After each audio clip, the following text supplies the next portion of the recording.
Hi there, I'm Leigh Redhead, a writer and member of Sisters in Crime Australia. Welcome to Scarlet Stiletto Bites, scintillating short stories by Australian women. Our weekly podcast is designed for busy lives. Each murder mystery is short, but not always sweet. Expect twisted tales, quirky humour, imagination, and a frisson of feminism. Sisters in Crime Australia's Scarlet Stiletto Awards were established in 1994 to unearth criminal literary talent. We're producing these podcasts of winning stories to celebrate the Sisters' 30th anniversary ceremony in Melbourne in late 2023. The concept designer and narrator is fellow sister, actor, barrister, broadcaster, and best-selling true crime author Susanna Lobez. Hello, Susanna here. Today's story touches on coercive control, but not of the domestic partner. 2002 Scarlet Stiletto winner, Pecking Order by Roxxy Bent. This is not a cool story for vegetarians. I myself was a vegetarian for a short time. However, even though I will never eat meat again, and here I include fish, an horrific action I took disqualifies me from the pure status of vegetarian. I've given myself a 10-year sentence for my crime, so I'll be 25 by the time I can declare myself a bona fide vegetarian. Do I have regrets? Was it worth it? Would I do it again? Yes, and yes again.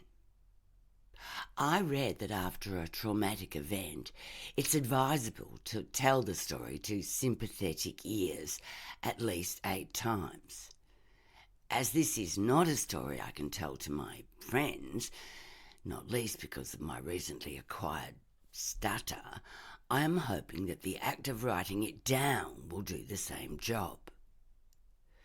This tale of great changes begins, typically you might think, on a Monday. Monday mornings have always been a wrench for Mum and me. All weekend we'd be outside doing countless interesting projects on our 2-acre block. Then reach Monday morning and it'd be, oh no, back to reality. I loved being with Mum, doing projects, gardening, until a year and a half ago, that is. Until then, I thought Mum and I were both blissfully happy, busy little bees. But apparently, according to Trevor, I was wrong. A year and a half ago, Trevor arrived on the scene, became Mum's live-in partner. Notice I don't volunteer the term stepdad. And then the world I knew and everything I thought was important to me changed. Although it was a project, Project Chooks, which led to the murderous act that would ultimately put a stop to the world Trevor had forced upon us, I believe it was only a vehicle. I would have found some other way to rock our so-called family's boat. I had to. It needed it. The idea for Project Chooks came at the tail end of the first weekend Mum and I had spent together since Trevor moved in 18 months ago. We had such a good time.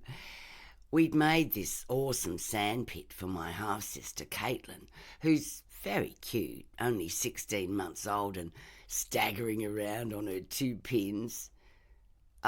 Maybe you'll have gathered by now that Caitlin is the reason why Trevor moved in with us. Mum got pregnant when she had a one-night stand with Trevor after her end-of-year work party. One minute there's just us, next there's Trevor, and a few months later Caitlin too. Mum was unbelievably happy to be pregnant. I didn't fully grasp the fact that our radically altered living situation was permanent. And when I did, I went into shock. Back to the Monday. It was a tad more stressy than usual because, as well as Mum and me getting ready for work and school respectively, Caitlin was banging on the door and screaming out, "Out! Out!" to get to her sandpit. "Caitlin, Bubs," comforted Mum as she rushed by to answer yet another phone call. Trevor, not about to be torn from his paper a second time before clocking on, that's a Trevor speak for when we leave and his time looking after Caitlin begins, groaned and huffed. "This Monday morning mayhem, you should prepare for work on a Sunday." Trevor's perfected this pained voice.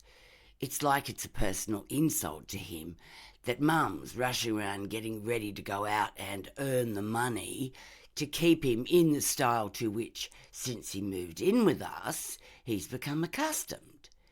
You wouldn't believe the unit he inhabited before he moved in with us. Sad. Very sad. Mum works in equal opportunities. When she got pregnant with Caitlin, she took a lower position so she wouldn't have to do so much overtime. Still not as lowly as Trevor's when he worked there, but in a media crisis, the department still treats her like the boss. On the way back from the phone, Mum kisses Trevor's cheek. "Another crisis averted by Sarah Solve Everything. We'll be heading for the car any second now, Dal. Ready, Rep?" I wasn't, but I could take a hint. "Sarah," said Trevor, flapping his newspaper, "that metallic coffee breath smell. Either clean your teeth or keep a distance." I'd been wondering how long it would be before Mum's supposed equal opportunities principles would kick in. She lectures me on equality between sexes, races, abilities, but on the personal front, she really lets herself down. Trevor's at his worst when Mum's about to leave for work, which makes me wonder how he really feels about being a stay-at-home dad. He's into this man with a pram, politically correct position. He raves on about it to anyone and everyone who'll listen. "My life has become very particular, very domestic," he goes. "I've designed a small, precious life for my daughter and me. My life has reduced, like a good sauce." I've been tempted, at more than one of the 20 occasions I've heard him spill this bilge before, to point out that, seeing as he didn't have a life before, it's no great sacrifice. But my stutter, which started just before Mum gave birth to Caitlin, means I no longer say what I'm thinking. It's been an interesting transition. A year or so ago, I was a person not afraid to voice her opinions, but that's all changed. At first I was lost. Now I've made use of my affliction. I've become introspective, a keen observer, and have taken up shooting video. What I like most is editing. I've got a cool computer program that lets me manipulate and juxtapose the images. Editing is like the debates I used to love having with Mum. Arranging the images and words is like organising my thoughts for a good argument. Mum disapproves of my new computer lifestyle. It's not healthy. I showed her what I was doing and she was impressed. Plus, it kept her off my back for a while. When Trevor first moved in, he said, "I think it only fair that you accommodate my domestic arrangements. I have to drink an entire pot of tea before I interact with another human being." "Well, that's all very well when you're living the bachelor life," laughed Mum. Caitlin, like most kids, rises early and demands attention as soon as she wakes. Trevor protested about his peace being disturbed every morning for a year. After Caitlin's first birthday, Mum must have had enough. She said, "Trevor, if you want time alone, stay up late." But like the true dinosaur he is, Trevor was unable to adapt. When he does stay up late, he goes on the next morning about what a sacrifice family life is. To make up for all the compromises he's made, he stays in bed until well after midday on weekends. Back at Mayhem Monday, Trevor is spluttering out of the window at the rain. "You should have put a roof over the sandpit. It's got a tarp," I said. "Huh, and now you want to start another project," sneered Trevor, imitating my stutter for the millionth time. He'd been waiting to get a good dig in about Project Chooks ever since we'd been raving about it last night. I'd had such a good weekend working outside with Mum. I was over the moon when she suggested doing something else with me, but she hadn't asked Trevor what he thought, and he was furious. Mum grabbed Caitlin for a goodbye smooch and we all trooped out to the car. Our departure was accompanied by Trevor bleating on. "Chooks? Impractical, labour-intensive, expensive. We need thorough research, a budget." "Research?" Mum interrupted. "Right." Mum turned over the engine. Trevor winced as usual. "Sarah, listen to the engine." "Reb, let's go to the library on our way home tonight." "Tonight? Bye-bye, my poppet. Kiss for Mummy." "Library? But what about dinner?" said Trevor desperately. "Oh, you have a turn at cooking." Mum closed her car door. Trevor, horrified, knocked on my window at her. "But what will I make?" he asked. "Check the fridge. Be inventive. If not, go shopping." "But you've got the car." "Walk to the deli." But Trevor's panic was beginning to upset Caitlin. Personally, I hadn't had this much fun for ages. "But I'm looking after Caitlin." Trevor was so caught up, he neglected to give the full daily lecture, which goes something like, "Warm the car, Sarah. 98% of engine damage occurs within the first 5 minutes of its starting." As Mum drew away, I had to stuff my hand in my mouth to stop my giggles. That is, until I realised she was laughing too. At the end of our street, just before we rounded the corner, I turned and took a last look at Trevor, holding on to Caitlin at the end of our drive. It was then I got a goosebumpy feeling. Project Chooks was momentous. It would change everything. Finally, we'd reached a fork. I had this profound feeling that Mum wasn't going to have to keep taking everything Trevor slung anymore. I was right. Mum was 7 months pregnant when Trevor moved in. A week after that, I had cause to come home from school unexpectedly. I won't go into detail, but suffice it to say it's not that bad every month. Thank goodness. I arrived home to find a little red sports car was parked in our driveway. I was in the bathroom getting a bottle of painkillers from the medicine cabinet when I heard Trevor's voice. "Oh, yes, yes, yes." Then I heard a female's voice that wasn't Mum's yelling, "Oh, God, oh, God, oh, God." I froze.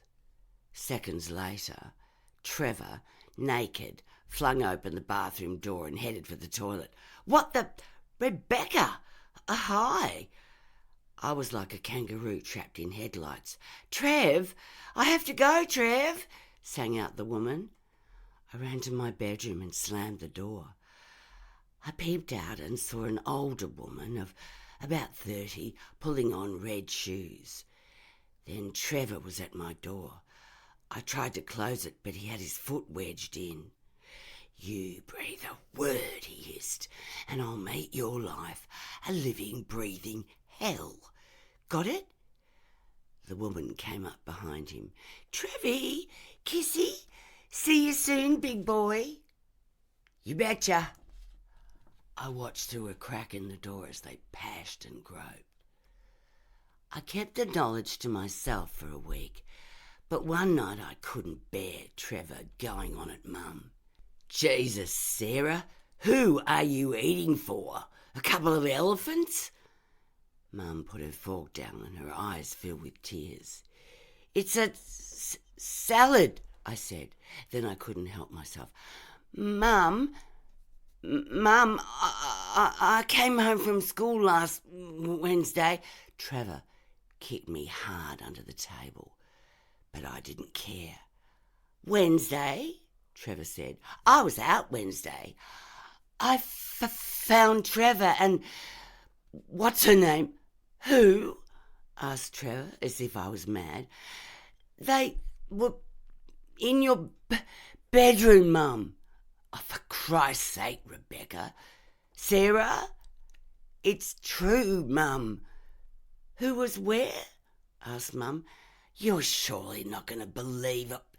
Trevor looked rattled.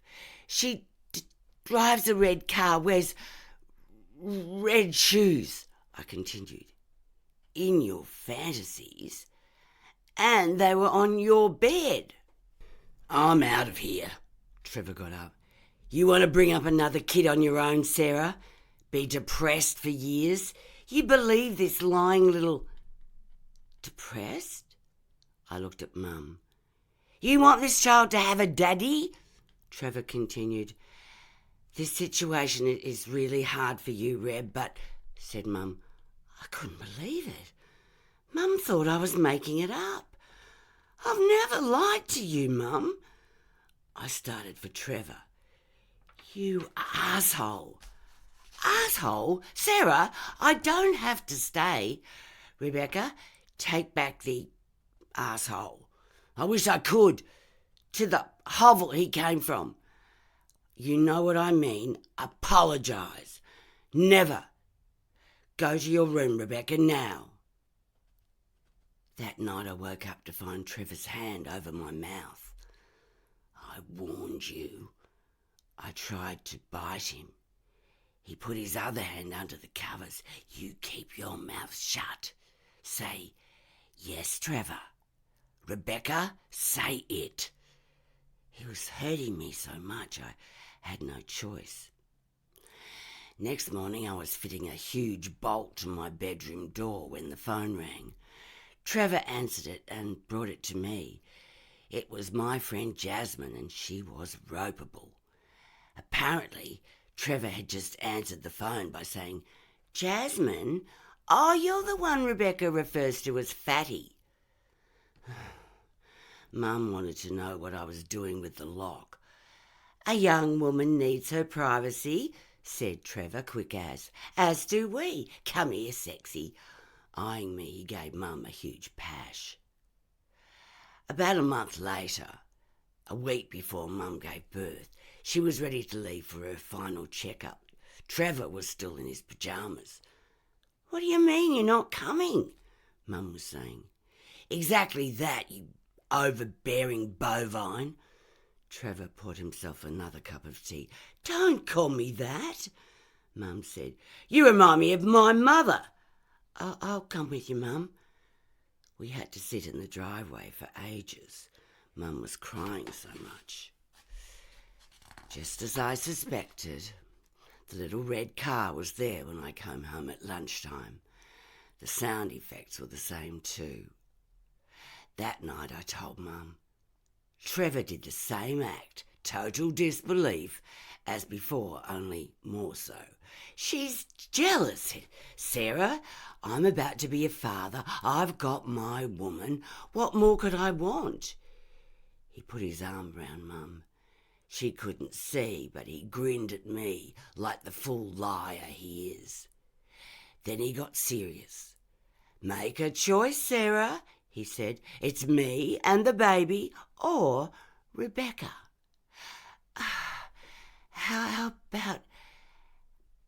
How about you go and stay with Auntie Charlene, Reb?" No. I couldn't believe she would send me away. Until I've had the baby. Before she goes, I want an apology, said Trevor, loving every minute of it. Mum. Now she's pretending to stutter. I couldn't stop the stuttering, nor the crying. Mum looked confused, torn. Sarah, my sweet Sarah. Trevor got on his knees, slid his hand up Mum's skirt. You could see Mum wanting to believe him. Doesn't take too much guessing as to the night my stutter began. After Caitlin was born, life was radically different at our house. That I loved Caitlin more than I hated Trevor saved me.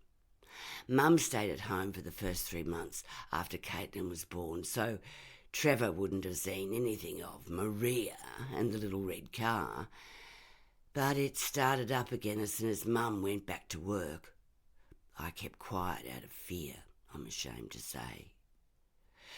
Back to the week where this whole family affair starts to heat up. The week of Project Chooks, that Monday afternoon after school. Mum and I had serious fun at the library. We weren't there long. Mum was desperate to see Caitlin, and we got fish and chips on the way home. She made me stay in the car just in case Trevor had set a new record and had a meal on the table. That night, me, Mum and an ecstatic Caitlin pored over the chicken books we'd got from the library. I'd no idea how beautiful and varied chickens were. A golden Seabright. Yeah, Sir John Seabright, bred intensively for 30 years, Mum read. Imagine that. Your life's work. Wings like lace. Come and look, Trevor, Mum called. Stop sulking. Domestic animals, Sarah, are a financial burden. Trevor, how did we manage without you? Very well, I thought. By Wednesday night that week, we had the chicken breed we wanted, the hen house designed, and Mum was working on her chicken connections. We had the new gay liaison officer at Mum's work lined up to come and help build on the weekend. Me, Mum and Caitlin were very excited, but Trevor was still vehemently opposed. He'd refused to join in discussions or be part of the preparations. After dinner, Trevor went to bed before Caitlin had her bath. Later I heard Mum knocking at the spare room door for a good-night kiss, but he refused to let her in. I passed Mum on the way to the bathroom. It was obvious she'd been crying. Are you okay, Mum? I asked. Fine. No, darling. I love you, Mum. I told her.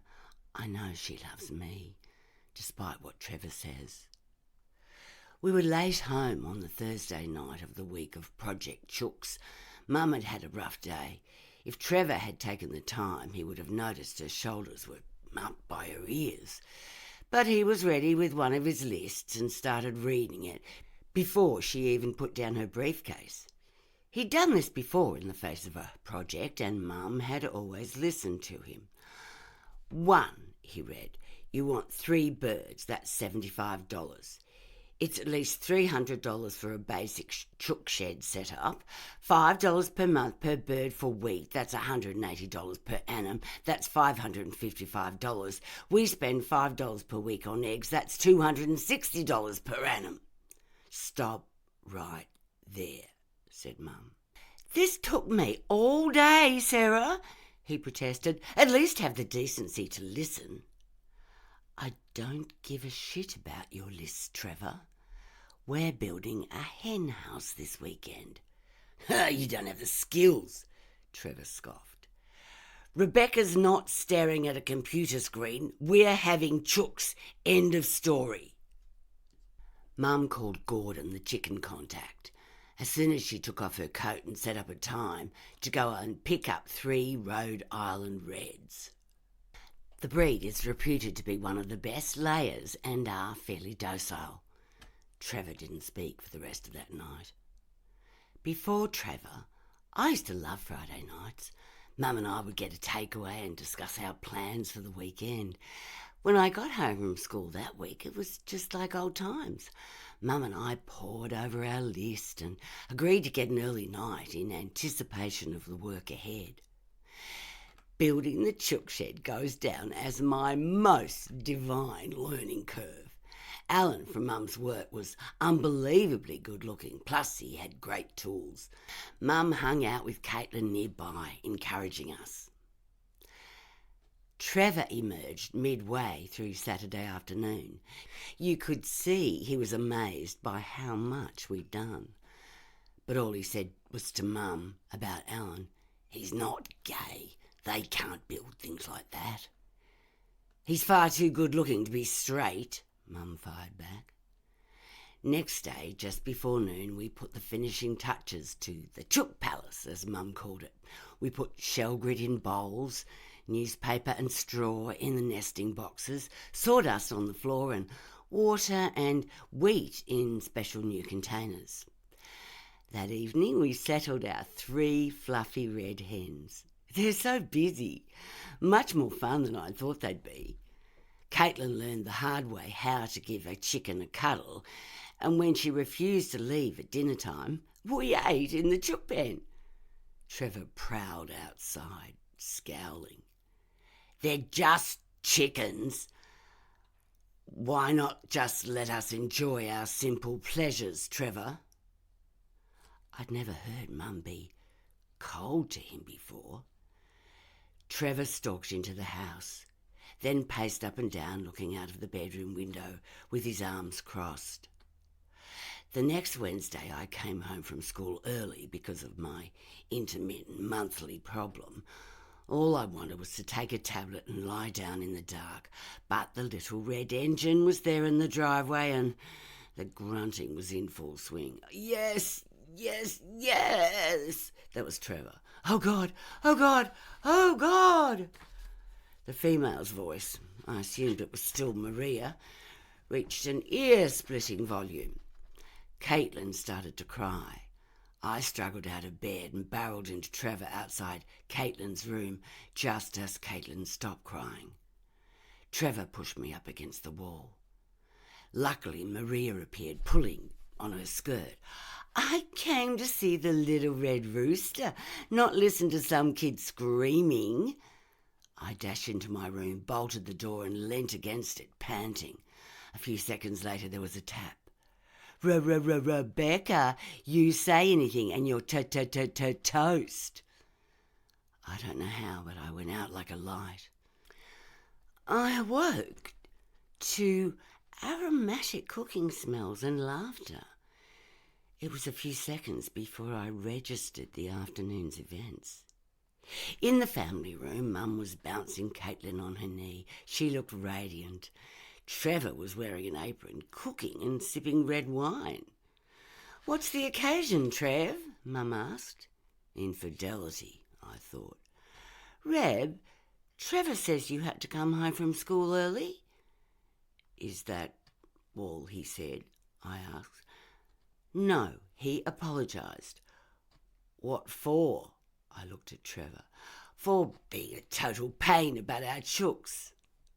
Eyeing me, Trevor slipped down close to Mum and stroked her stockinged knee. "Now, what about this surprise?" giggled Mum. "Follow me." Trevor was at our chook shed, arms wide as if he owned it. "There," said Trevor. Strutting, cocksure, shiny, was the hugest rooster. Then right in front of us he pinned down a hen despite her frantic resistance, did his job, plumped his plumage, strutted and crowed. Outside the pen, Trevor echoed his movements. "Go, Rodney!" he screamed. Caitlin started to cry. I marched into the hen house and picked up the victim. What happened next was a flurry of feathers, squawking and screaming as Rodney flew at me, talons first. I was scratched deeply on my arm.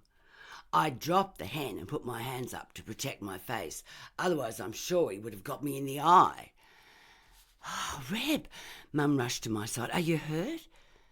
I felt warm, wet blood on my sleeve, but held my arm close to my body. I didn't want her to see. "I'm fine," I said. I walked back to the house. "Trav's making lamb korma," called Mum. "He even rang me at work to find out what your favourite dinner is." I stared as hatefully as I could at Trevor. He narrowed his eyes, warning me. "I'm vegetarian." "As of when?" asked Mum. "I couldn't kill a chicken," I said. "It's hypocritical to eat meat if you can't." "Fair enough," agreed Trevor. "But," said Mum, "start tomorrow, Reb, come on." "Mum," I so wanted to tell her everything. "I'm going back to bed." "Oh, sweetie, you're still feeling poorly?" said Mum. "I'll bring you a hottie."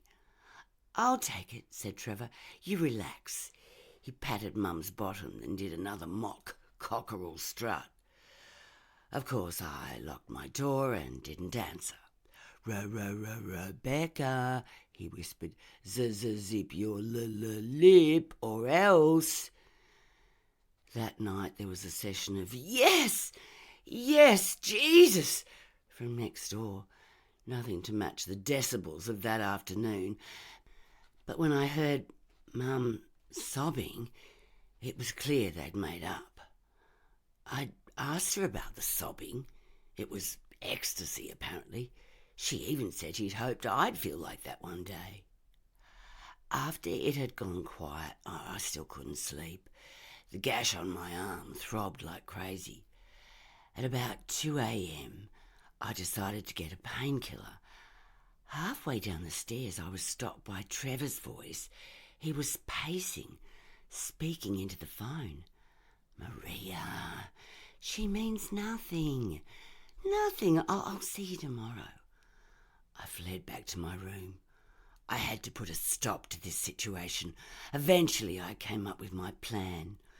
If all went well, the lies and deceit would be over by the end of the weekend.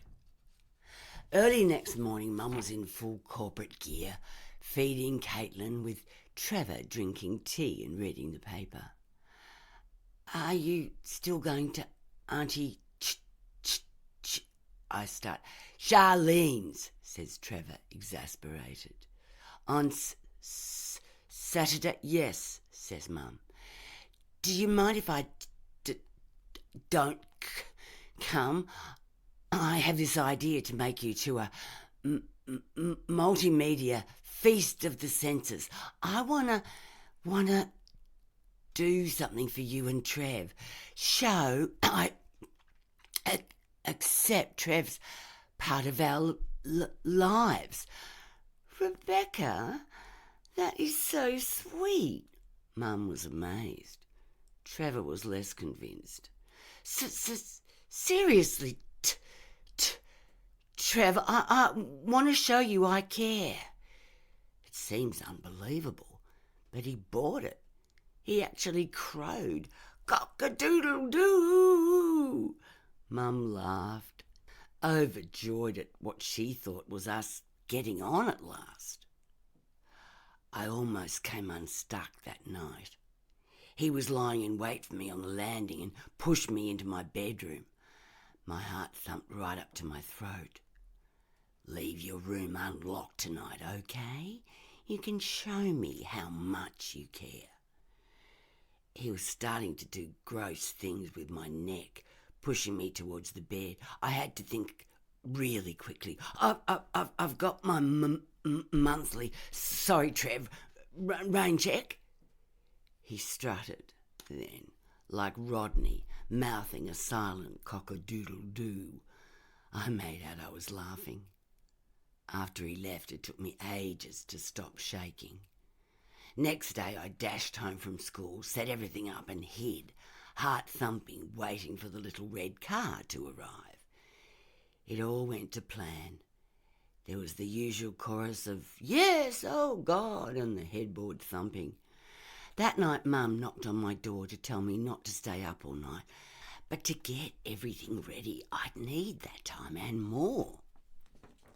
The next morning, Mum, Trevor and Caitlin were in the car ready to go. Promise you'll be gone for the whole day?" I asked. Reassured, I set to.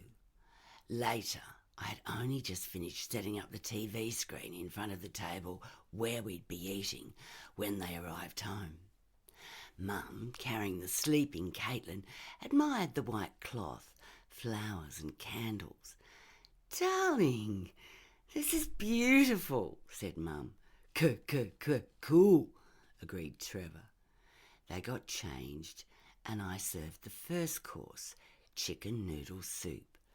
"So much for vegetarianism," slurped Trevor.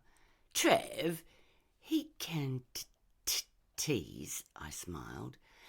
"Me and Reb, we've got an understanding, haven't we?" he said, winking. For the next course, I brought out a massive silver oval dish, a humongous roast bird with all the trimmings steamed. I pressed play on the video as Mum and Trevor admired the meal. "Oh, look, our chookies," says Mum about the video. The video is of the chook pen, the three hens and Rodney. I'm there waving at the camera. "And Rodney, cock-a-doodle-doo," crows Trevor. "How did you do that?" asks Mum. "The camera's on a tripod," I shrugged. "I just pressed the record button." Trevor ripped into a leg, juices dripping down his beard and chin. "Excellent. So fresh." On the video, Rodney pinned down a hen. "Oh, that's my Rod, doing his bit for blokes." I fiddled the speed up. "Sort of Marx Brothers manic screwball music," I told them. "What's that?" Mum asked, peering. A grainy, fleshy picture gradually sharpened into focus. But the mysterious image was short-lived. We were back with Rodney flapping on top of a hen. In the candlelight, confusion flickered over Mum's face. Trevor was too intent on his second massive leg to register much. On the video, I'm waving to the camera and running into the chook pen. I checked they were watching the video and ducked under the table. I made out I'd dropped something, while actually I was chaining Trevor's legs to the table. I popped up in time to see more Rodney and his mating antics on the video screen, then another, more obvious this time, fleshy picture. A clear split second of buttocks bouncing. "Rebecca?" queries Mum. "What?" But before I can answer, we've cut back to me chasing Rodney the rooster using kickboxing and karate moves. Trevor and Mum are quiet now as they watch me catch Rodney, hang him up by his feet upside down, and pull his neck until it breaks. The sound of crunching bones, aka kung fu movies, accompanies. It's brilliantly ghoulish. "It's way harder than the manual said," I say. Mum lowers her fork full of chicken. Trevor, his leg. The human grunting from the video is loud. We're in Mum's bedroom and a male bottom is going up and down like the clappers. A woman's legs, the feet encased in red high-heeled shoes, are gripped hard around the man's back. "I've doubled the length here." It was over so quickly, I say. From 3 angles, I had cameras hidden on each bedside table and one behind on the dressing table. The video cuts between close-ups of Trevor's and Maria's faces, plus, of course, the bottom. Drawing it out adds impact.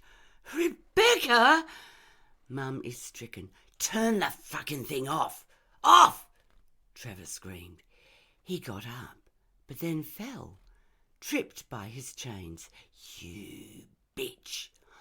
On screen, I'm slowly lowering Rodney into a vat of bubbling water. That softens the feathers for easier plucking. Again, way more difficult in reality, I comment. The music from the movie Misery runs over the top here. The final image is me smiling into the camera as if butter wouldn't melt in my mouth. As I said, not a cool story for vegetarians. The end. Thanks so much for listening. We'd love your feedback. Subscribe for free to Scarlet Stiletto Bites wherever you get podcasts. And do visit our website, sistersincrime.org.au.